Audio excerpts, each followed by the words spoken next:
Bonjour tout le monde.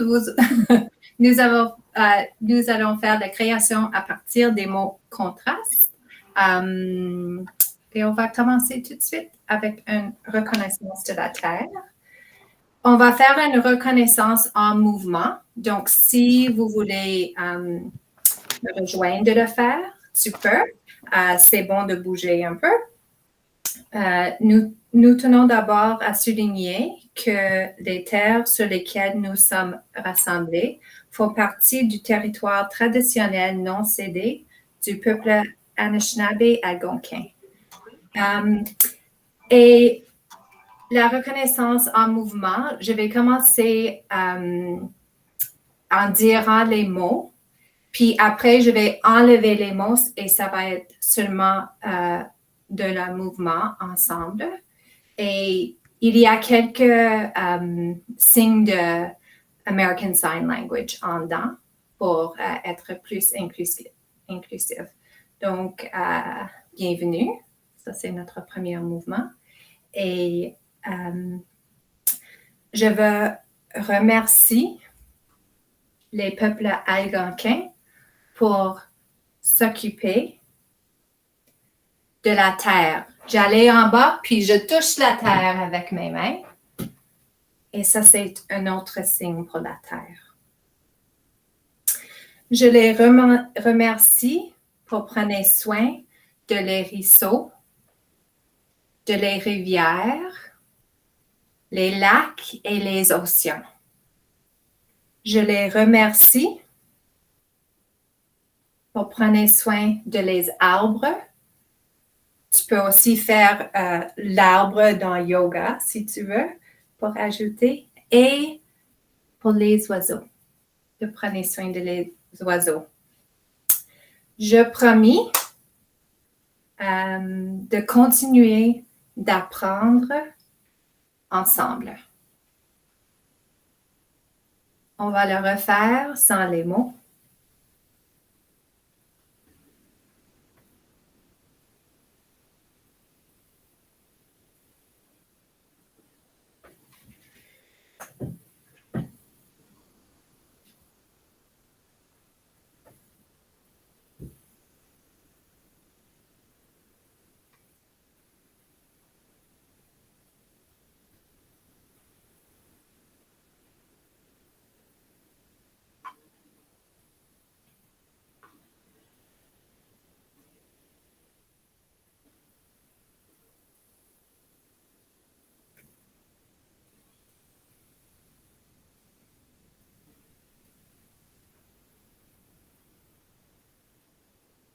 Bon, merci. Et des fois, pour faire la reconnaissance de la Terre, c'est bien de peut-être prendre les photos de la Terre autour de toi pour utiliser dans vos remerciements.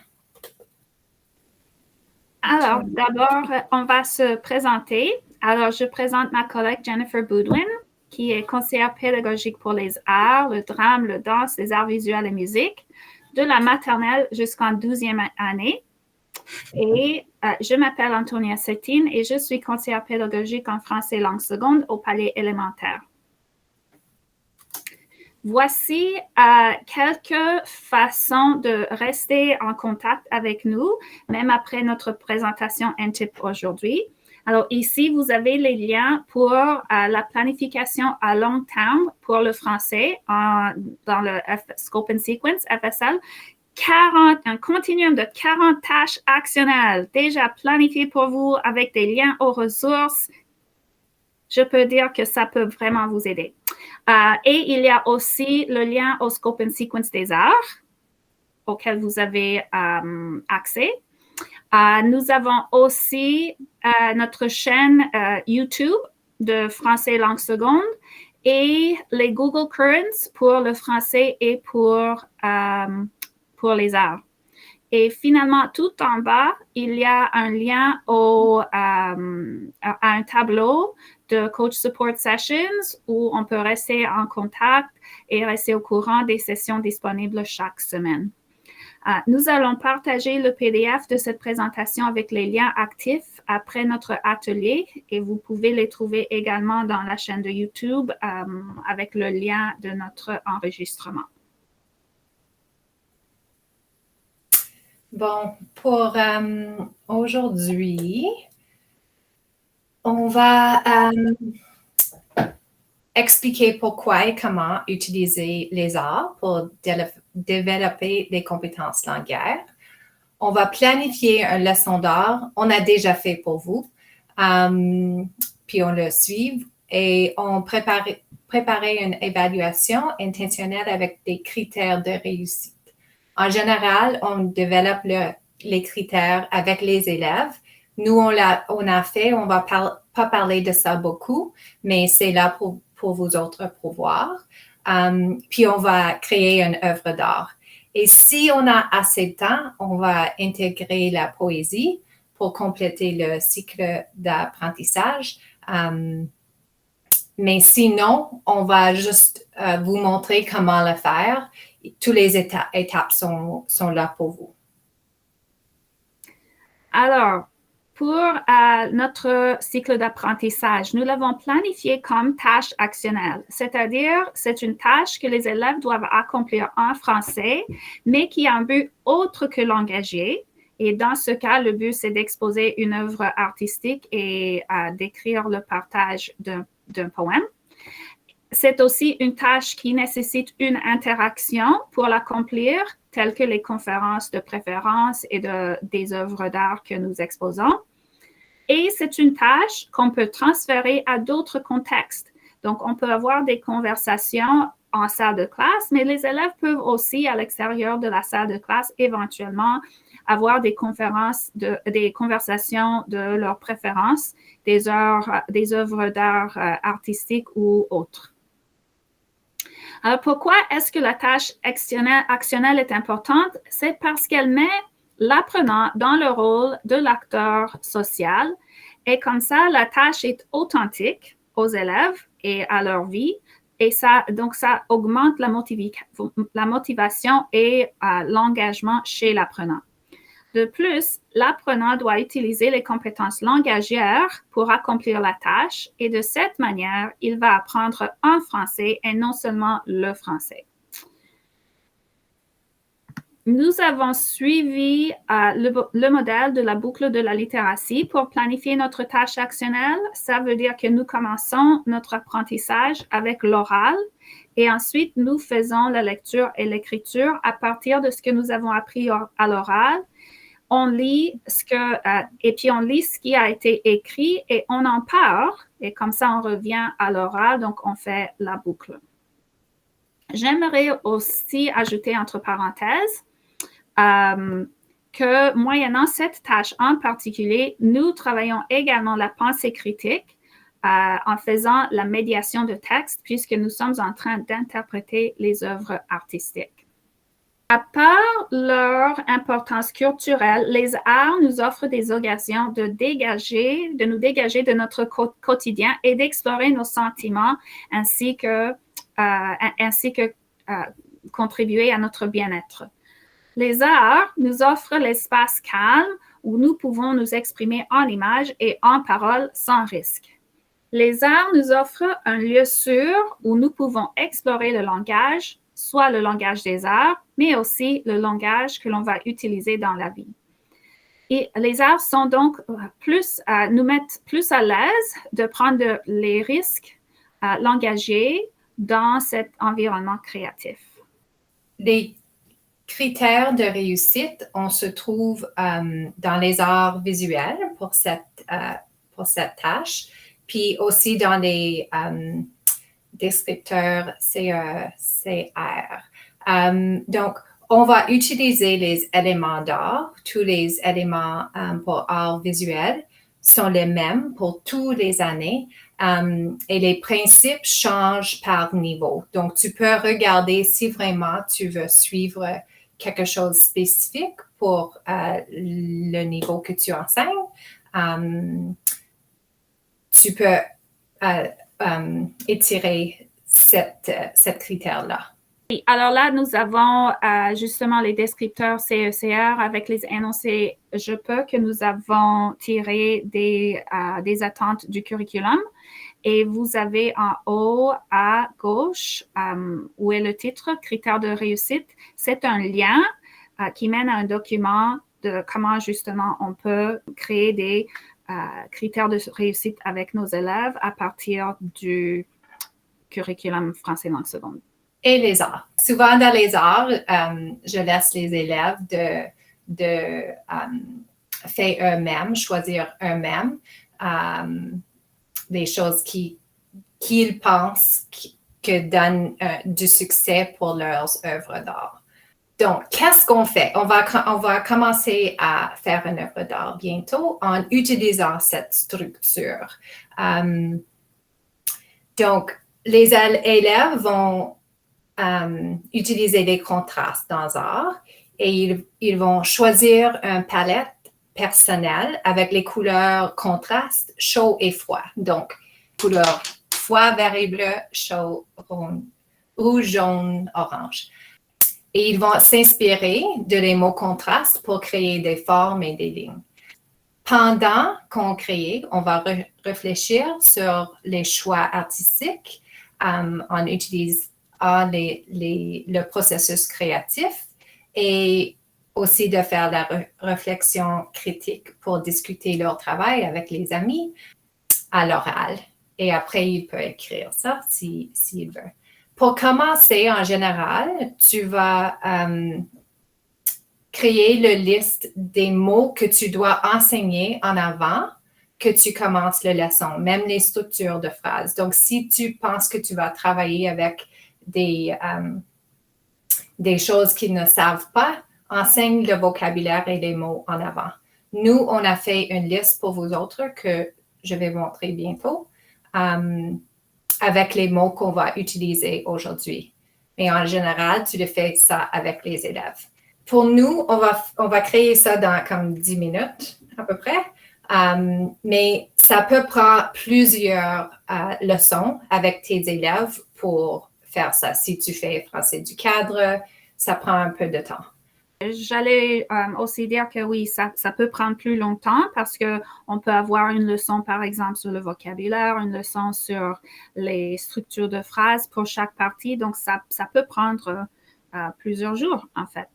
Voilà alors des exemples de structures de phrases possibles pour chaque tâche ou chaque étape de la tâche que Jennifer vient d'énumérer. Alors, nous pouvons également décider les structures nécessaires à effectuer les tâches avec les élèves, ce qui assure que les structures seront au niveau des élèves. Comme ça, nous pouvons cibler les structures de phrases et les enseigner de façon intentionnelle et explicite pendant qu'on fait les sous-tâches. Dans le titre « Activer la tâche artistique et structure de phrases utiles », il y a aussi un lien à une vidéo de quelques minutes qui démontre comment justement enseigner les structures de phrases avec l'approche neurolinguistique. Parce que justement, ça, c'est la question souvent qu'on reçoit, c'est « mais comment est-ce que j'enseigne les structures de phrases ?» Alors voilà une petite vidéo avec des exemples. Vous allez noter qu'on enseigne les réponses avant d'enseigner les questions pour que les apprenants soient capables de répondre justement lorsqu'ils entendent la question et qu'on enseigne les structures de phrases à l'oral en premier et qu'on introduit l'écrit seulement lorsque la structure est apprise à l'oral. Avant qu'on commence à créer, je vais montrer notre liste de vocabulaire qu'on a rassemblé pour vous que tu peux utiliser avec tes élèves. Alors, voici le tableau de mots contrastes que nous avons créé pour vous aider. Vous pouvez bien sûr en rajouter avec vos élèves dépendant de vos buts et attentes et de leurs besoins. Nous avons suggéré des mots selon le niveau CECR afin de vous donner une idée de la complexité des mots. Comme vous voyez, les mots sont écrits en français et en anglais.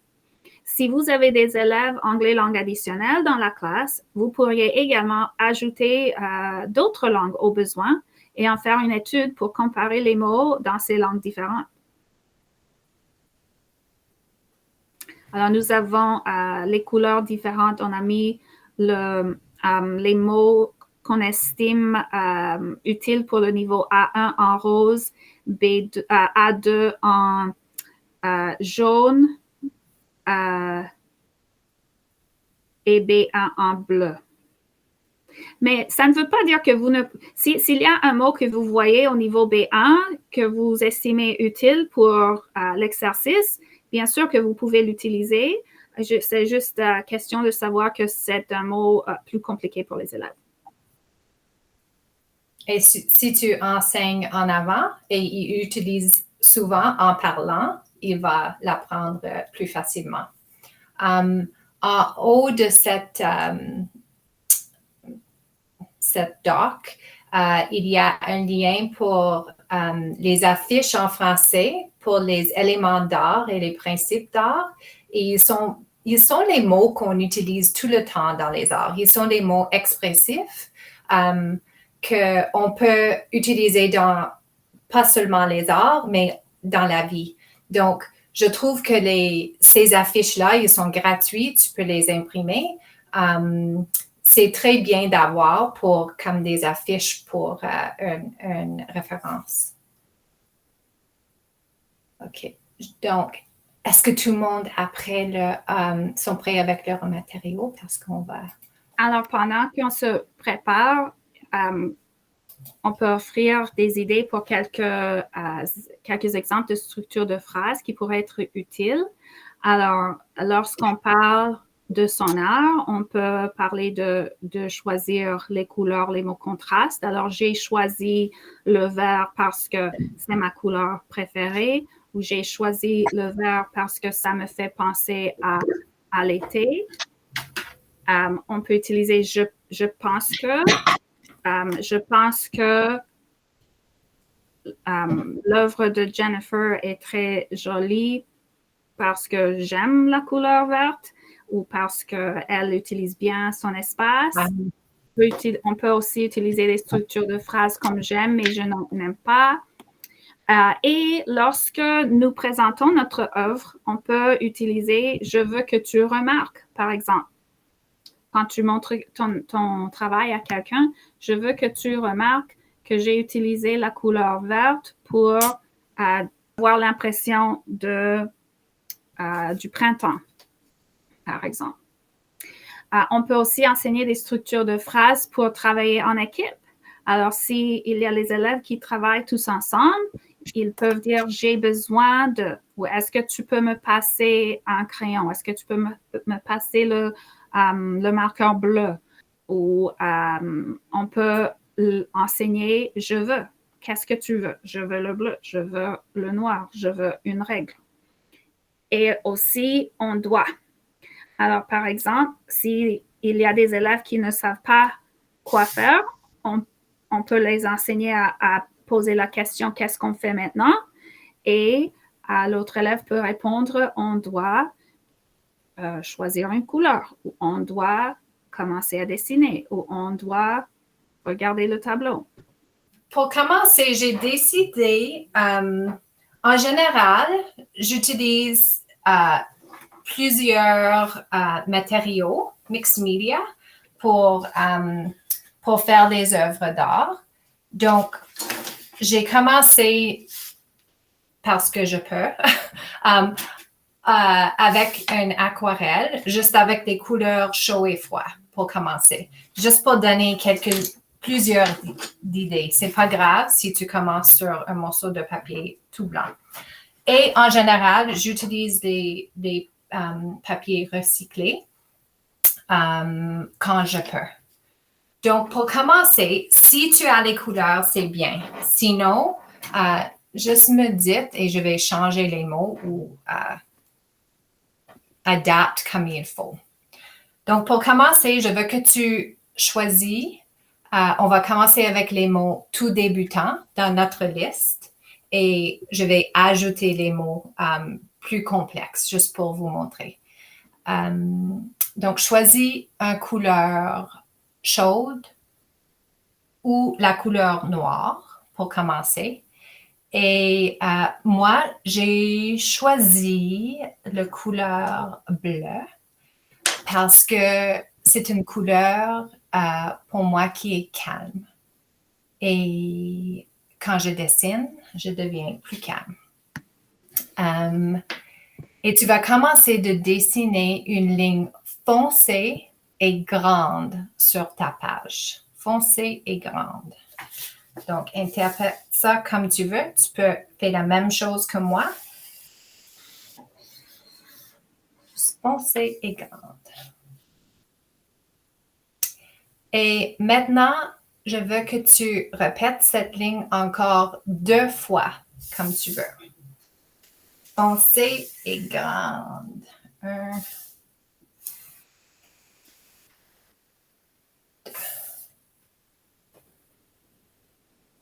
Maintenant, je veux que tu choisis une autre couleur ou encore la couleur noire, si tu veux.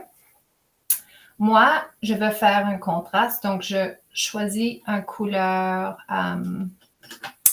rose parce que j'aime les contrastes. J'ai commencé avec le bleu. Et je veux que tu dessines les formes carrées et fortes quelquefois. Donc, on dit, c'est quoi forte? Carré et forte. Pour moi, le mot forte en art, ça veut dire comme foncé et un peu plus large que petit. Mais pour toi, peut-être c'est une interprétation différente. Donc, je vais dessiner les formes plus carrées et fortes. Et pour moi, c'est pas assez forte. Mon couleur, je vais changer.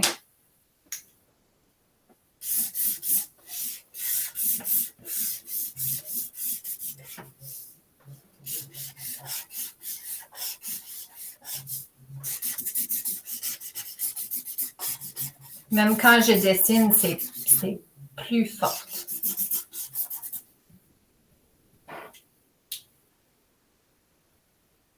Et la tienne peut être différente que la mienne.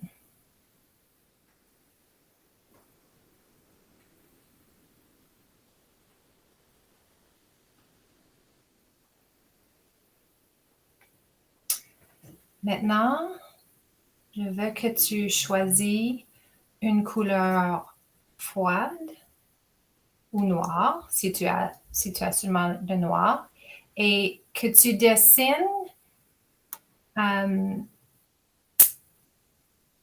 les petits cercles, les formes qui sont en cercle avec une couleur froide, à l'intérieur, dedans, les formes carrées. Donc, pour moi, je choisis la couleur bleu pâle et les formes en cercle qui sont petits dedans à l'intérieur de mes carrés, de mes formes carrées.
OK, on va continuer.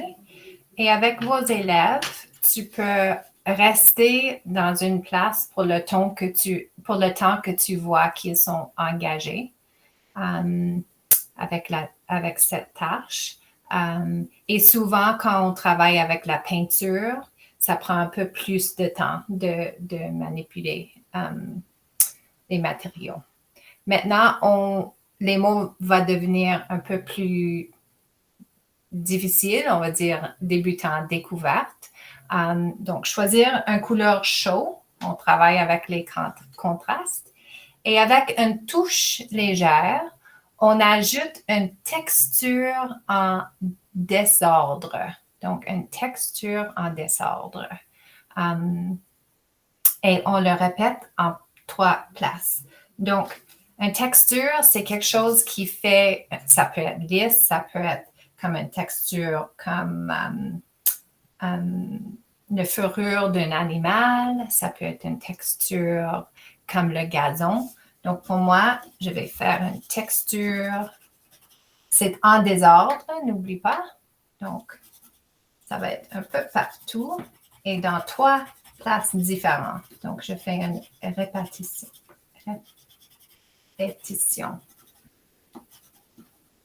Jennifer, est-ce que tu peux... oui, parce que je pense que ton image est devenue plus grande. Ah, voilà. Maintenant, on voit mieux. Merci.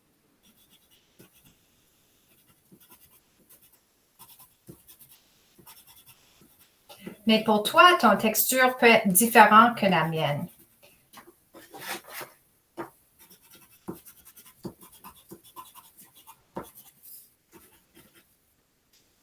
Mais dans 3 places différentes. Ah, je vais aller à l'intérieur dedans mon carré et ça va être en désordre, donc ça va dépasser les lignes un peu.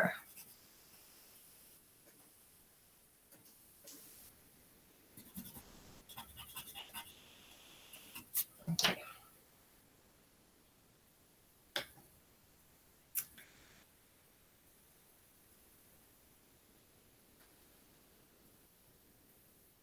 OK, maintenant tu choisis une couleur froide et ajoute plusieurs lignes qui courbent et qui sont lisses. Donc, plusieurs lignes qui courbent et qui sont lisses.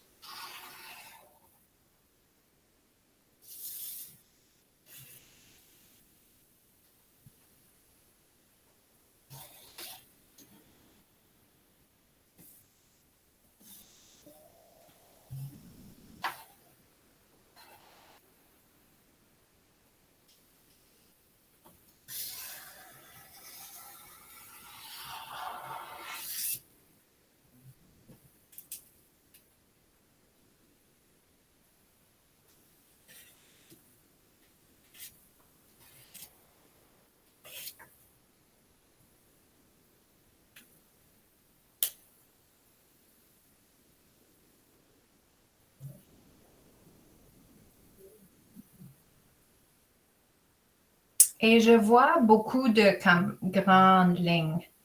Il y a quelques petits ici, mais je veux créer plus d'un contraste, donc je vais ajouter, je pense qu'une place avec les petites lignes qui courbent.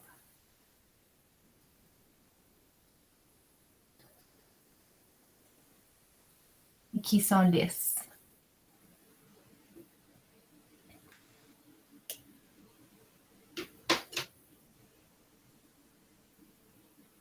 Et on continue et les mots deviennent, j'ai pris les mots en débutant survie.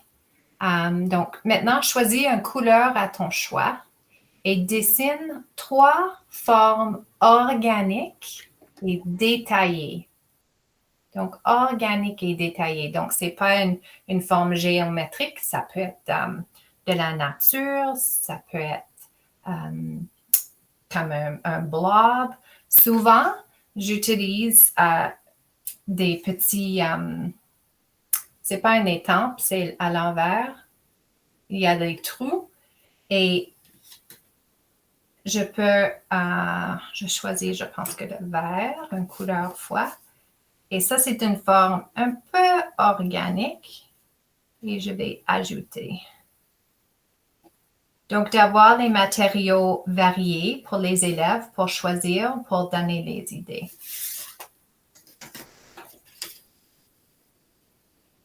Tu vois, qu'est-ce que ça donne?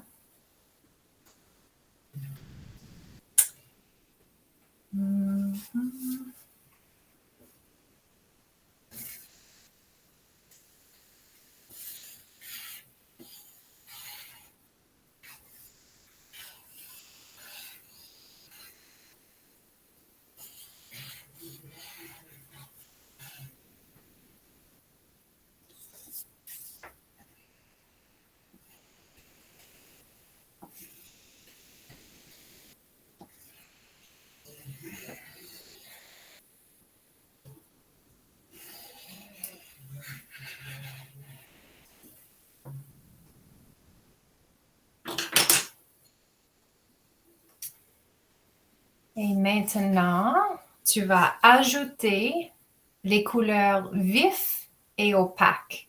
Pour moi, c'est difficile d'ajouter des couleurs opaques avec les matériaux que j'utilise. Souvent, la peinture acrylique, ça nous aide.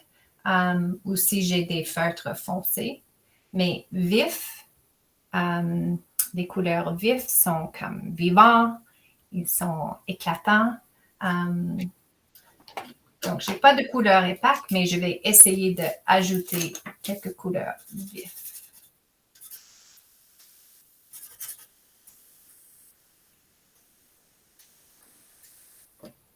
Ça, c'est pas vraiment vif, cela. J'utilise un jaune plus vivant.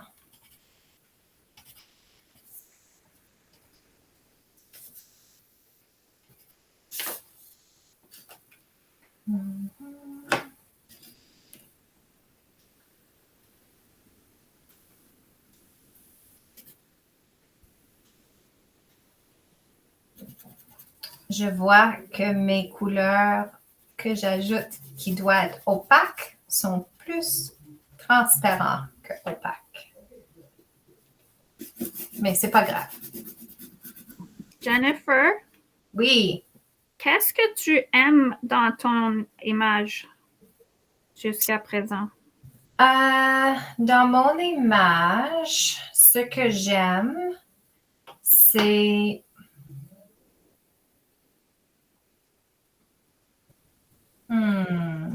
je pense que j'aime comme une portion d'ici où j'ai beaucoup de contraste, mais il y a beaucoup de choses qui sont là. C'est pas terminé. Donc, je me sens un peu désorganisée dans mon œuvre d'art en ce moment. Je trouve qu'il y a beaucoup de mouvement. Donc, je me sens excitée un peu avec mon dessin. Maintenant, les mots deviennent plus indépendants.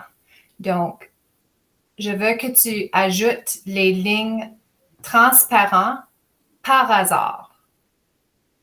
Donc, transparent par hasard. Je trouve que mon dessin est un peu par hasard. Comme il est.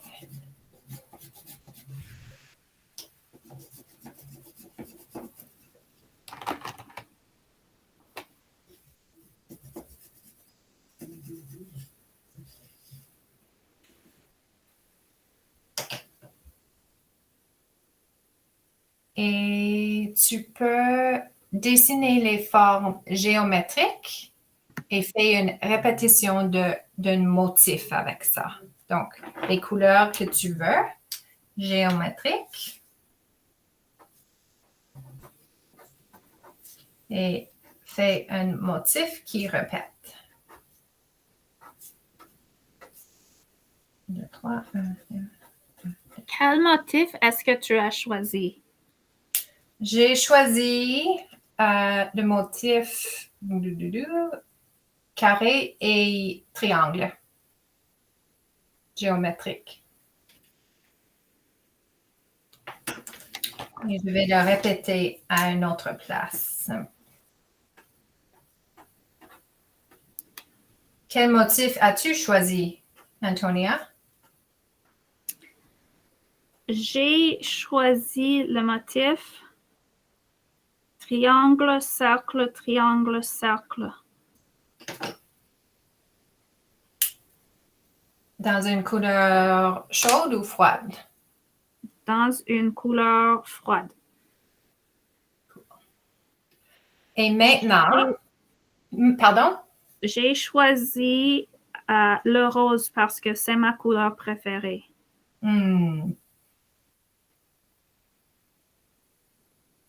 Donc, on va finir avec les lignes et formes conscientes pour terminer ton œuvre d'art. Donc, pour faire consciente, il faut que tu regardes ce que tu as. Tu peux dire, je vois que je n'ai pas des lignes épais. Toutes mes lignes sont vraiment minces. Donc, je pense que je vais ajouter quelques lignes épais. Donc, ça, c'est un choix conscient. Et je pense que je veux que les formes organiques que j'ai ajoutées, je veux qu'ils sortent un peu plus. Donc, j'ai choisi mon feutre noir pour faire des lignes épais et ressortir les formes organiques. Oh, j'aime tes lignes épaisses. Oui, ça fait je pense que le contraste est nécessaire. Merci, Antonia. De rien. J'ai hâte de voir les œuvres d'art. Ça va être intéressant si les gens veulent partager.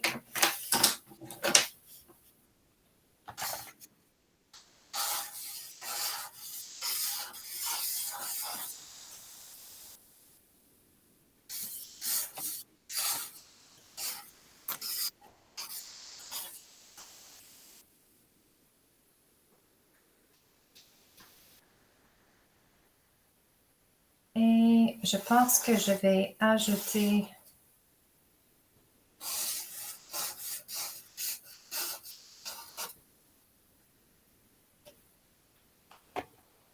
j'aime le fond comme les couleurs maintenant qui sont en arrière et que les lignes épais sortent.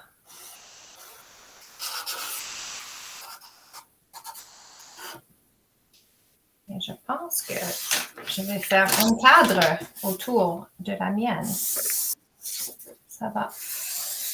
Quand j'ai fini, je veux que tu remarques ma jolie composition. OK. Je vais remarquer. Si vous vous demandez qu'est-ce qui se passe dans notre conversation, nous sommes en train de modéliser les structures de phrases que les élèves pourraient avoir dans une conversation.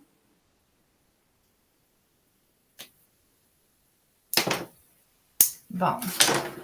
Je vais juste, pendant que vous terminez vos œuvres, je vais juste montrer un petit truc artistique que j'utilise souvent pour ressortir des choses que j'aime ou si jamais il y a des élèves qui disent « Ah, je n'aime pas mon essai, je vais mettre dans la poubelle, c'est pas beau. » C'est de trouver avec cet point de vue, un élève m'a donné le nom de ça, c'est le point de vue, pour faire comme un petit cadre sur tes dessins et trouve une autre petite œuvre d'art. Tu peux le couper et voir, ah, j'aime, il y a comme une balance de chaud et froid ici. J'aime le petit coin de ça. Puis ça peut être une œuvre, tu peux le découper après. On voit ça, cela, c'est beau. Ah, c'est intéressant, oui. Oui.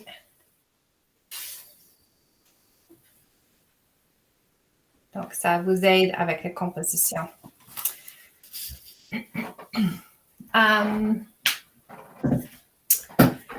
Bon, Antonia, est-ce que tu veux... On est presque à la fin. On a dessiné pour un peu plus long qu'on était anticipé. Mais est-ce que tu veux que je remarque sur ton œuvre d'art? Oui, je ne sais pas comment... Ah oui, je peux te montrer. Oui. OK. Donc, souvent, quand je donne de rétroaction ou je remarque sur les œuvres d'art, je commence avec ce que je vois, ce que je me sens et ce que c'est quoi la dernière chose là? Ce que je pense. Donc, Antonia, je vois des lignes très fortes et foncées qui sont transparents. Je vois les lignes qui courbent. Je vois les couleurs chaudes et froides. Je vois la répétition. Et ton dessin, je me sens comme le printemps, comme je le vois. Je me sens le printemps. Je pense qu'à cause de la choix de les couleurs sur le blanc. Je veux que tu remarques ici, quand j'ai fait mes lignes courbes, j'ai ajouté une toute petite touche à la fin. Et je ne sais pas pourquoi, mais ça me rend heureuse. Ah, j'aime ça. Oui, et j'aime aussi ma petite feuille. Oui, plus organique. Cool. Ouais. OK. Oh, Shelley! J'ai eu les marqueurs seulement, ça ne marche pas bien. Mais tu as les transparences en arrière, je vois. Comment tu l'as fait, ça? Oh, merci. Est-ce qu'il y a une petite place que tu aimes le plus? Ce que tu veux que nous remarque? Comme si tu as un point de vue comme ça? Ah oui! Oh, avec le cœur! Oui! Oui! Donc, tu peux le couper. Tu peux couper ça aussi. Le cœur. Oui. L'amour. Oui. L'amour, c'est bien. Est-ce qu'il y a d'autres gens qui veulent partager? Oh, Laura! Oh, je vois beaucoup de lignes qui courbent comme très relaxant et ça me fait sentir de la musique. C'est comme une chanson ou aussi une chanson de printemps. C'est fun. Merci. Ouais, les feux comme... Ouais, là-bas. Il y a beaucoup de choses ici. Je ne sais pas qu'est-ce qui se passe, mais... C'est busy. Oui, c'est sûr, mais je veux vous montrer comme l'œuvre d'art qui est dans le diapositive. Ça, c'est le même comme exercice, mais avec les peintures. Donc, ça fait comme quelque chose de différent, comme quand tu fais une ligne épais, tu peux choisir un pinceau épais pour faire ton couleur. Et ça donne les transparences et les opacités différentes quand tu utilises la peinture. Mais tu peux faire comme ça aussi, c'est relaxant. Tu utilises le langage et tu as les œuvres d'art intéressantes, tu peux les couper. Alors, on va pas s'attarder très longtemps sur les structures de phrases parce qu'on en a déjà donné des exemples et nous avons aussi modelé comment les utiliser, comment les élèves peuvent avoir des conversations avec ces structures de phrases. Et donc, il s'agit de trouver les structures qui sont nécessaires pour atteindre les critères de réussite et pour que les élèves puissent parler de leurs œuvres d'art. Les élèves pourront aussi identifier les structures dont ils ont besoin pour s'exprimer. Et vous pouvez remarquer ce que les élèves disent en anglais pour cibler les structures de phrases nécessaires à enseigner. on a une consolidation que tu peux... On n'a pas le temps de le faire maintenant, mais si tu peux le faire après. Un peu de la consolidation, Antonia, comme c'est important. C'est souvent quelque chose qu'on dit, oh, on n'a pas eu le temps de le faire, mais c'est tellement important pour intégrer vraiment l'apprentissage, le nouvel apprentissage avec ce que nous savons déjà. Alors, c'est bien, si on n'a pas le temps à la fin d'une leçon de faire une consolidation, on peut commencer la leçon suivante avec une consolidation et juste revoir. Alors, c'est une petite révision de qu'est-ce que nous avons appris, comment est-ce que ça va nous aider, quelle est une stratégie qu'on a utilisée. Une petite conversation pour parler de son apprentissage. Alors, c'est bien pour les élèves pour réviser, mais c'est aussi bon pour nous parce que, comme Jennifer a dit, ça nous permet de voir qu'est-ce que les élèves ont compris, qu'est-ce qu'ils ont appris et donc qu'est-ce que nous devons enseigner par la suite. Alors, c'est comme un genre d'observation, même une mini-évaluation sur le PIF pour pouvoir continuer notre planification et pour répondre aux besoins des élèves. Donc, comme on a dit, on n'a pas assez de temps de faire la poésie, mais tu peux faire un poème avec une œuvre d'art comme l'inspiration. Et toutes les directions sont là pour vous à suivre si tu veux le faire. Ou aussi, si tu veux vraiment l'apprendre, on peut faire une autre session à un autre temps pour expliquer et créer un poème nous-mêmes. Mais c'est la même chose comme utiliser les mots contraste pour créer un poème. Premièrement, tu fais le ensemble dans les groupes et après seul. Oui. Et voici, vous avez un exemple de poème écrit par un grand auteur qui s'appelle Antonia. Et alors, ça peut servir comme modèle et puis vous pouvez le lire avec votre classe. Ça peut être une lecture partagée et à partir de là, vous pouvez demander aux élèves aussi d'en créer leur propre poème. Et nous avons en fait montré étape par étape comment est-ce qu'on peut arriver là. Alors, commencez déjà avec la lecture. Oui, et donc tous les étapes sont là pour vous. Et puis, un dernier petit commentaire, je pense quand nous avons terminé le travail, par exemple les œuvres d'art ou ici les poèmes, de faire lire ces poèmes par les autres élèves dans la salle de classe. Si c'est seulement l'enseignante qui va lire, les élèves sont moins motivés. Mais imaginez s'ils savent que tous leurs amis vont lire leurs poèmes, ils vont être très motivés déjà pour écrire, mais aussi pour avoir quelque chose de bien à partager. Et comme ça, nous pouvons, encore une fois, utiliser les structures de phrases pour parler de son poème.